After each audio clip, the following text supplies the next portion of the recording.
আসসালামু আলাইকুম everyone, welcome back to my channel with ফাবিলিস কুকিং। আজ তোমাদের তৈরি করে দেখাবো গাজরের বরফি। এই বরফিটা এতটা মজাদার হয় আর খুবই ক্রিমি হয়, আর মুখে দিলে কিন্তু একদমই মিলিয়ে যাবে। তৈরি করা কিন্তু খুবই সহজ। এটা কিন্তু সবে বরাতের সময় কিন্তু তোমরা তৈরি করতে পারো, বা বাসায় হঠাৎ করে কোনো মেহমান আসলে বা যে কোনো ওকেশনেও কিন্তু খুবই ঝটপট এটা তৈরি করে নেওয়া যায়। তো তৈরির প্রসেসটা দেখো আমি কিভাবে তৈরি করি। খুবই সিম্পল পদ্ধতিতে আমি আপনাদের দেখানোর চেষ্টা করেছি। তো বন্ধুরা, যদি একটু মন থেকে ভালো লাগে থাকে তাহলে অবশ্যই একটা লাইক দিবে আর সম্পূর্ণ ভিডিওটা দেখবে। আর চ্যানেলটাকে সাবস্ক্রাইব করা না থাকলে চ্যানেলটাকে সাবস্ক্রাইব করে পাশে থাকা বেল আইকনটিও ক্লিক করে রাখবে, তাহলে আমি ভিডিও ছাড়ার সাথে সাথে কিন্তু নোটিফিকেশন তোমাদের কাছে পৌঁছে যাবে। তো বরফি তৈরি করার জন্য প্রথমে লাগবে এখানে গাজর। তো গাজরটা একটু মোটা মোটা করে আমি কেটে নিয়েছি, আর গাজরটা অবশ্যই ছিলে একদম পরিষ্কার করে ধুয়ে নিতে হবে। তো অনেকে কি পারো, তো দেখো এটাকে আমি এখন ব্লেন্ড করে নিয়েছি। এটাকে যদি আমি সিদ্ধ করে ব্লেন্ড করো তাহলে কিন্তু এখানে পানির প্রয়োজন নয়, যেহেতু আমি এটাকে কাঁচায় ব্লেন্ড করেছি তাই একটু পানি দিয়ে এটাকে একদম মিহি করে ব্লেন্ড করে নিয়েছি। তো এখন এটাকে আমি তৈরি করার জন্য চুলায় চলে যাচ্ছি। চুলায় একটা প্যান বসিয়ে প্রথমে 1 টেবিল চামচ দিয়ে দিচ্ছি ঘি। তো বরফি বা হালুয়া তৈরিতে কিন্তু কোনো রকম তেল দিলে কিন্তু টেস্টটা ভালো আসে না, তাই সব প্রসেস কিন্তু ঘি দিয়ে করতে হবে।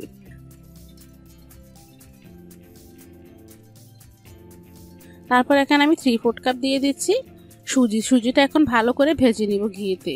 তো সুজিটা ভাজতে ভাজতে হালকা একটা ব্রাউন কালারও চলে আসবে, খুব সুন্দর একটা ফ্লেভারও ছড়াবে।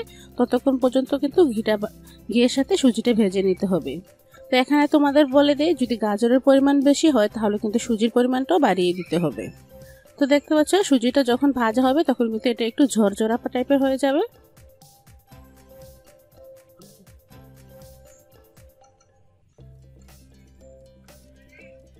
তো একটু সময় নিয়ে আমি লো আঁচে কিন্তু সুজিটা ভেজে নিচ্ছি। হাই হিটে কিন্তু সুজিটা ভাজা যাবে না, এতে করে সুজির কালারটা একদমই নষ্ট হয়ে যাবে। তো দেখো সুজিটা ভাজা হয়ে গেছে। তো বন্ধুরা, সুজিটা ভাজা হয়ে গেছে, এখন আমি এটা তুলে নিচ্ছি। তো একই প্যানে আমি দিয়ে দিচ্ছি 2 টেবিল চামচ ঘি। ঘি যত বেশি পরিমাণে দিবে টেস্টটা কিন্তু ততই ভালো আসবে। তারপর আমি আস্ত মশলা দিয়ে দিচ্ছি, এলাচ এবং দারচিনি। তো এলাচটা মুখটা একটু ফেটিয়ে দিচ্ছি, এতে করে গ্রানটা খুবই ভালোভাবে ছড়াবে আর বিচিগুলো বের হবে না। তো 2-1 সেকেন্ড ভেজে এরপর দিয়ে দিচ্ছি ব্লেন্ড করে রাখা গাজর।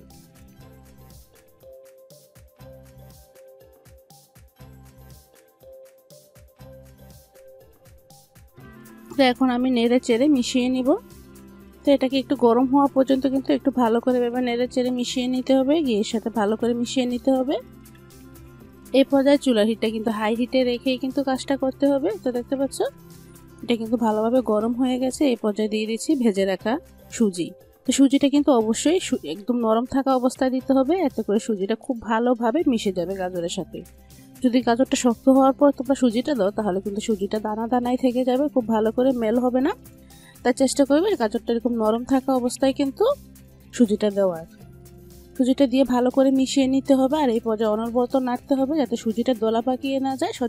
সুজিটা যদি ভালো করে মিশানো হয় তাহলে কিন্তু সুজিটা এই পর্যায়ে দলা পাকিয়ে যাবে না। তারপর বন্ধুরা আমি ঢেকে এটাকে কিছুক্ষণ কষিয়ে নিব। তো ঢাকা দেওয়ার পরে কিন্তু চুলার হিটটা আমি মিডিয়াম করে দিয়েছি। এখন আমি মিডিয়াম আছে এটাকে একটু পরপর নেড়ে নেড়ে ভালো করে কষিয়ে নিতে হবে।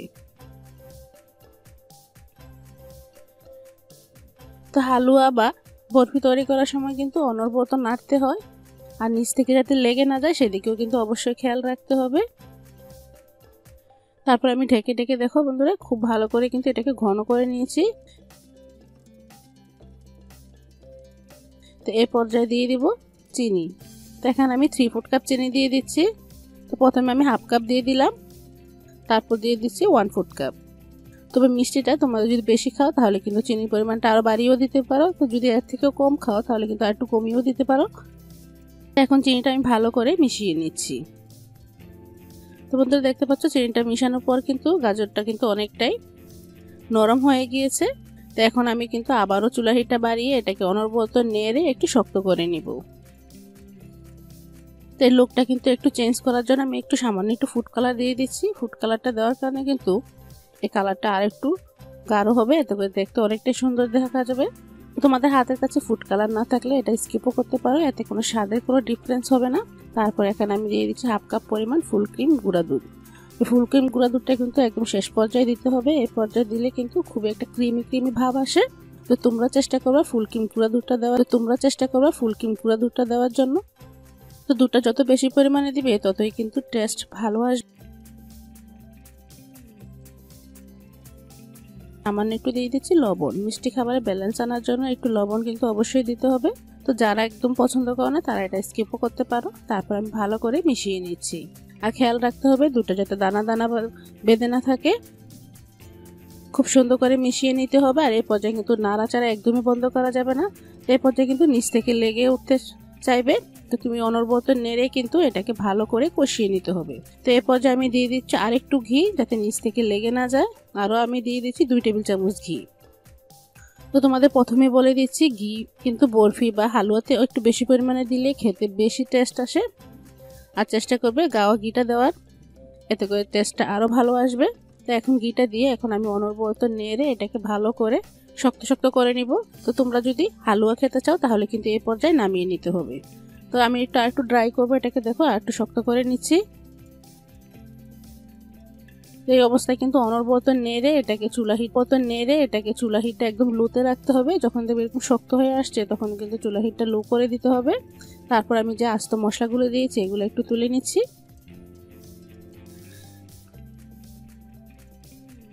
তো সবগুলো আস্ত মশলা কিন্তু এভাবে ভালো করে বেছে নিতে হবে, তা না হলে কিন্তু তুমি বরফির শেপ ধরবো, এটা কামড়ও পড়বে, এতে করে স্বাদটা একদমই নষ্ট হয়ে যাবে। তো দেখো এটা কিন্তু যখনই ভালোভাবে হয়ে যাবে তখন বুঝতে পারবে এই প্যান থেকে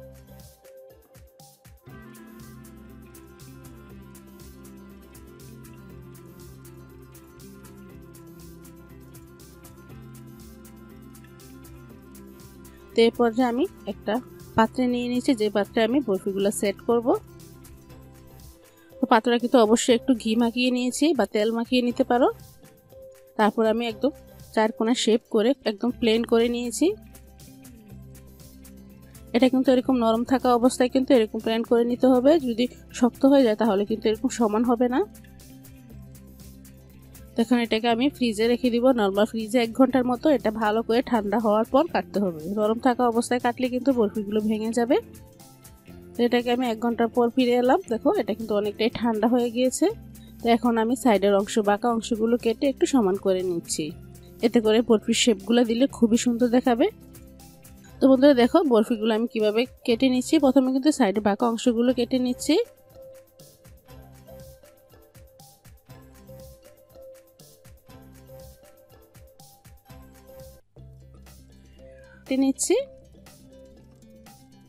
তো রেগুলার বরফির যেরকম শেপ হয় 4 কোণার মতো, এরকম 4 কোণা করে আমি কেটে নিচ্ছি।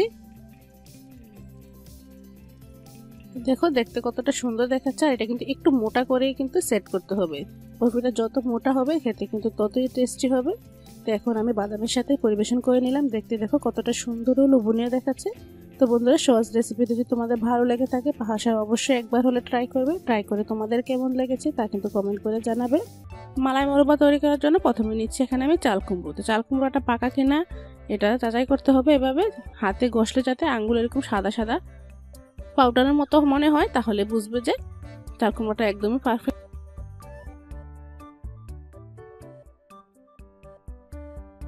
এখন চাল কুমড়োটা এরকম ছোট ছোট পিস করে আমি কেটে নিয়েছি। মাঝখানে বিচির অংশগুলো ফেলে দিয়েছি। তো এখন আমি একটা পিস নিলাম, একটা কাঁটা চামচের সাহায্যে এভাবে একটু ভালো করে ছিদ্র করে নিতে হবে।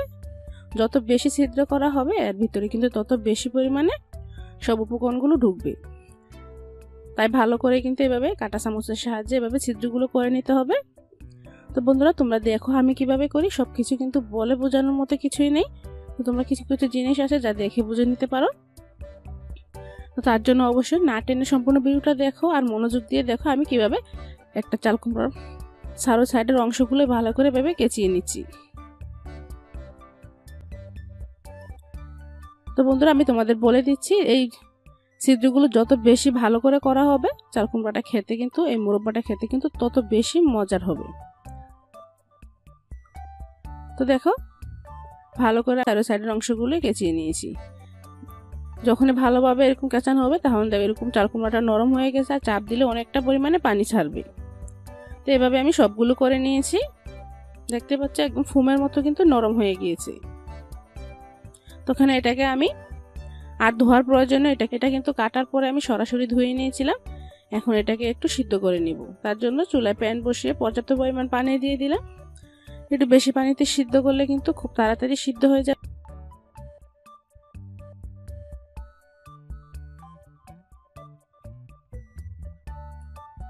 তো চাল কুমড়াগুলো সবগুলো দিয়ে দিয়েছি। এখন দিয়ে দিচ্ছি সামান্য একটু লবণ। বেশি পরিমাণে কিন্তু লবণ দেওয়ার প্রয়োজন নেই, অল্প লবণ দিলেই কিন্তু হয়ে যাবে। এখন ঢাকা দিয়ে আমি হাই হিটে এটাকে ভালো করে সিদ্ধ করে নিব। তো বন্ধুরা দেখো 4 থেকে 5 মিনিট সময় লেগেছে এটা সিদ্ধ হতে। এটা কিন্তু 80% সিদ্ধ হয়েছে, সম্পূর্ণ সিদ্ধ কিন্তু হয়নি।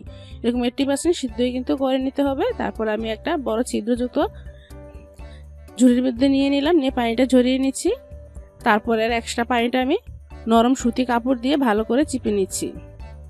এই পানিটা কিন্তু একদম ভালো করে ঝরিয়ে নিতে হবে, তাহলেই কিন্তু মুরব্বাটা পারফেক্টভাবে আপনারা তৈরি করতে পারবেন। এই পানিটা থাকলে কিন্তু মুরব্বার ভিতরে কিন্তু ভালোভাবে সব মশলাপাতি বা মিষ্টি অংশটা ভালো করে ঢুকবে না।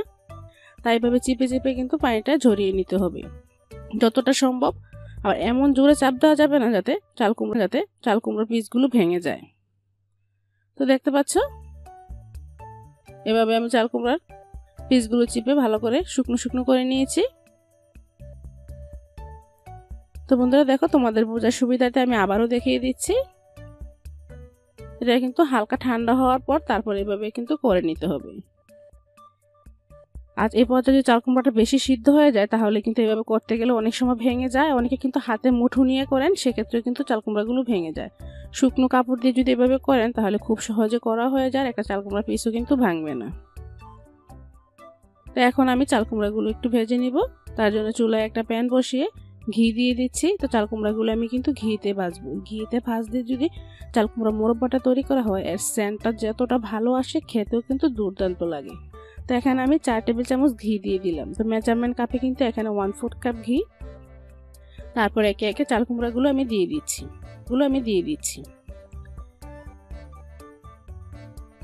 তো বন্ধুরা চাইলে কিন্তু 2 স্টেপেও ভাজতে পারেন। তো আমি সবগুলো কিন্তু একসাথেই ভেজে নিব।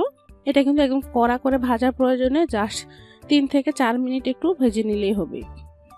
মিডিয়াম আছে এখন আমি এটাকে ভেজে নিব। আর খেয়াল রাখতে হবে ভাজতে ভাজতে যাতে একদম কালো দাগ পড়ে না যায়, তাহলে কিন্তু চাল কুমড়া কালারটা একদমই নষ্ট হয়ে যাবে। তাই মিডিয়াম আছে এটাকে একটু ভেজে নিব। একটু পরপর কিন্তু এভাবে নেড়ে দিতে হবে, তাহলে নিচ থেকে লেগেও যাবে না আর চাল কুমড়াগুলো দাগও লাগবে না। তো বন্ধুরা অবশ্যই ছোট ছোট টিপসগুলো ফলো করে তোমরাও কিন্তু বাসায় তৈরি করবে, তা না হলে কিন্তু তোমাদের চাল কুমড়ার টেস্টটা অন্যরকম হয়ে যাবে। তো চাল কুমড়াগুলো কিন্তু ভাজা হয়ে গেছে। এখন আমি একটা স্ট্রেনারের সাহায্যে তুলে নিচ্ছি।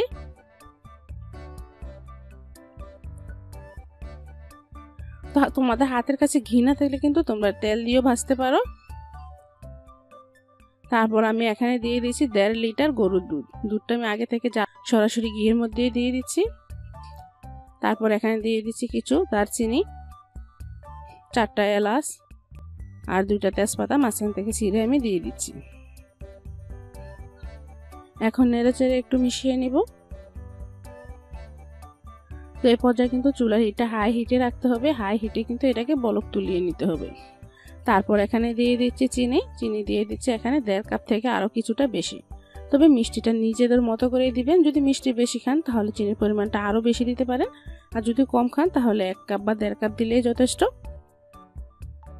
তারপর সামান্য একটু লবণ দিয়ে এখন আমি একটু নেড়েচেড়ে দিচ্ছি। লবণটা দেওয়ার কারণে কিন্তু মিষ্টি খাবারে খুব সুন্দর একটা ব্যালেন্স আসে, তাই অবশ্যই লবণটা দেওয়ার চেষ্টা করবেন। আর লবণ কিন্তু বেশি পরিমাণে দেওয়া যাবে না, কারণ চাল কুমড়া সিদ্ধ সময় কিন্তু আমি কিছুটা লবণ ইউজ করেছি। তো বন্ধুরা দেখতে পাচ্ছ দুধটা কিন্তু খুব সুন্দর করে বলক চলে এসেছে। তো এখন দুধটাকে একটু নেড়ে চেড়ে আবার একটু মিশিয়ে নিচ্ছি। মিশানো হয়ে গেলে এখন আমি ভেজে রাখা চাল কুমড়াগুলো দিয়ে দিব।